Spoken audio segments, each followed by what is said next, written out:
Just like with DPS, most supports are doing pretty good this season, and both tier lists have been flipped around pretty hard. Because of the DPS passive, a lot of supports that relied on massive healing output aren't as good anymore. Damage output and utility are a lot more important now, and that means a lot of playstyles are fundamentally changed. If you're looking to rank up on your favorite heroes, check out the link in the description below to get access to a GameLeap membership. There are tons of guides and courses that can level up your game and help you get better, faster. Make sure to check it out and enjoy the video. Starting off in D tier, it's Mercy who's gotten the short end of the stick this patch. The projectile buffs are a massive problem for her. Staying still makes you really easy to kill, so you have to keep moving, but you're much easier to shoot while you're flying around. Even though Guardian Angel got a slightly shortened cooldown this patch, flying around often will just get you tagged by healing reduction from the DPS. Healing reduction clearly affects all supports, but it affects some more than others. Mercy doesn't have any burst healing for herself on demand, and her only escape is her flight, which is really easy to focus down this patch. And on top of that, she only heals 44 per second on allies that are affected by the passive. She has enough healing that a 20% reduction means a lot, but still not enough that she can still save allies who are being focused down. Resurrecting is a lot harder too. The increased health and projectile sizes make it easier to snowball after getting a pick or forcing abilities. And like I mentioned earlier, damage output and utility are what's really important right now. Mercy's utility is really just damage boost, and with everyone receiving more health, a lot of the heroes that she boosted up to one-shot level just don't hit that breakpoint anymore. Moving up to C tier, the next hero is Brig. She's only gotten stronger, but she's a lot harder to play than before, and she does a lot less. On a basic ability basis, her damage is great, and it forces out flankers well, but her Inspire and Shield aren't as impactful. Inspire now just negates the healing reduction instead of actively defending your team during a fight, and the projectile changes are really harsh on the shield. Ranged heroes with spread now do way more concentrated damage on it, and even Tracer's pulse bomb is a lot harder to block. It's also worth noting that while Brig feels strong at 200 health and 50 armor, Winston both pierces armor and does additional damage this patch. Even when defending against divers, she's a lot weaker. If we check her utility, she's got knockback on her flail and her shield, but that's it.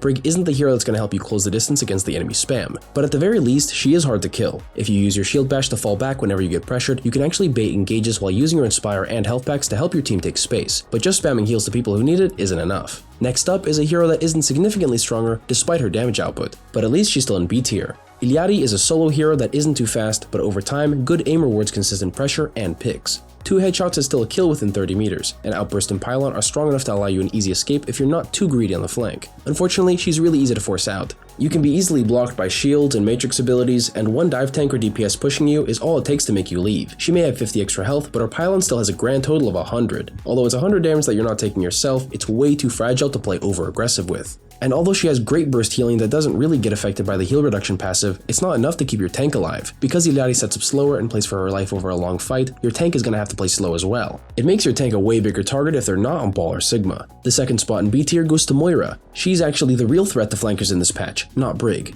65 DPS that can't be blocked by deflect is already good, and it's also even easier to aim. Tracking Tracer through blinks or even Sombra after her teleporter is also simple stuff. Still, Moira isn't that good outside of her damage output. She still has no utility besides her own fade to cleanse herself, and she can actually run out of healing. You really don't want to get stuck trying to pocket your tank at critical health for 10 seconds. At least in a very range-heavy meta, she's got 20 meters to her grasp and 30 meters in her coalescence. Moira doesn't burst anyone down, but she's really good at taking fights with heroes who would rather be uncontested. Her damage orb might be a meme, but it's really strong against solo players.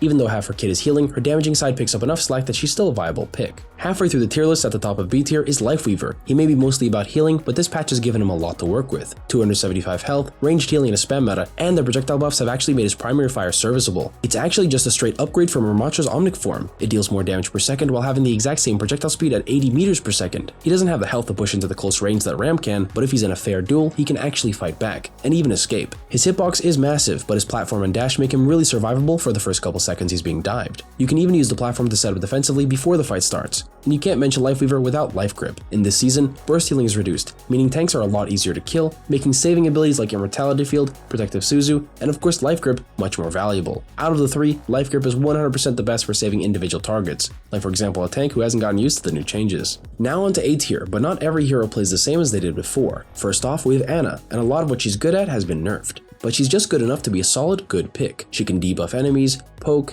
heal from long range, and burst heal. But that last one is a lot weaker than before, and is really good at pocketing tanks, but pocketing tanks as a whole is way less viable this season. The DPS passive means that tanks can't soak as much damage as before. At a certain point, they have to leave or die, no matter how much healing they get. Ana is a massive enabler, anti-healing, nano boosting, or pocketing a flanker from range, so you definitely don't want to get stuck healing up a Roadhog for 10 seconds when you can be doing so much else. She may have lost one of her biggest strengths, but her utility and survivability are up, and cross-map Ana damage can still make the difference in getting a key pick during the fight. And of course, even outside of Ana's biotic nade, all of her abilities, including her ultimate, are super high impact. Even Sleep Dart has crazy value against most heroes in the game. Next up, although burst healing is on average worse, it hasn't affected Baptiste's survivability. He's been nerfed pretty heavily recently, so he's definitely not busted. He's just still really good. In this season, he fits a pretty nice niche, where he can both heal up his frontline and spam a lot of damage. You can't forget that a lot of supports are enjoying the bullet size buffs too, and the extra health pool is extra good for Bap, who can already survive for so long with how good his abilities are. However, it is true that outside of the advantages of the Season 9 changes, Bap is in one of his weakest states ever, but even so, he's still a really reliable pick.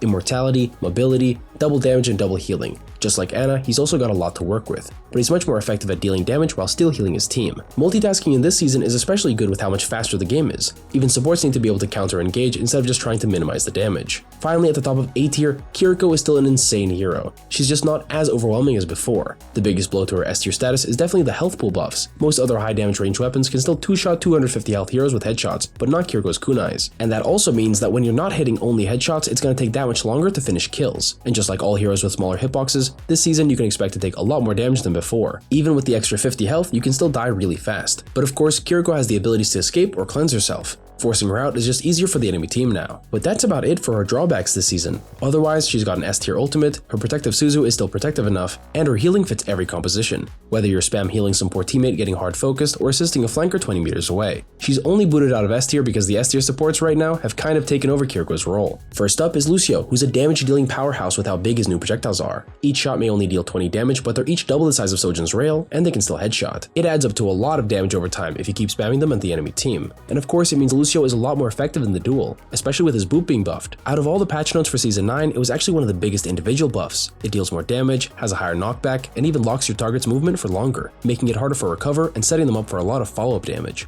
And Lucio is also one of the few heroes with a relatively big hitbox that can still dodge all the crazy big damage this season. Wall riding and speed boosting keeps you from being a big target, but even as a big target, Lucio is survivable even without mobility. Amp It Up will still heal you for a massive amount in a pinch. When it comes to all-rounder supports, Lucio isn't really considered, but now his damage output and utility are so solid that he's pretty much all you need to win games. There's only one other hero that's easily the better support this season. It's a big time for Zenyatta, who's now finally not just playable, he's undeniably the strongest pick. He doesn't have any crazy new abilities, and in fact his Discord is in a weird state. With 275 health, bigger orbs, and a 60 damage melee boop, it's pretty apparent that he's got all he needs to be the dominant support pick. Because Season 9 increases health pools and projectile size, the best compositions are ones that survive really well, or kill really fast, and Zenyatta now has both. Before, the surviving really well part was a problem. But in this patch, he's got enough health that he's going to survive for significantly longer even when he's being dived hard with ultimates. And even his Discord is more effective. Anyone who's Discorded can also expect a DPS heal reduction passive to fall shortly after. Zen also happens to be especially strong when he's meta, since he's not just a reliable pick, he still counters a lot of heroes really hard.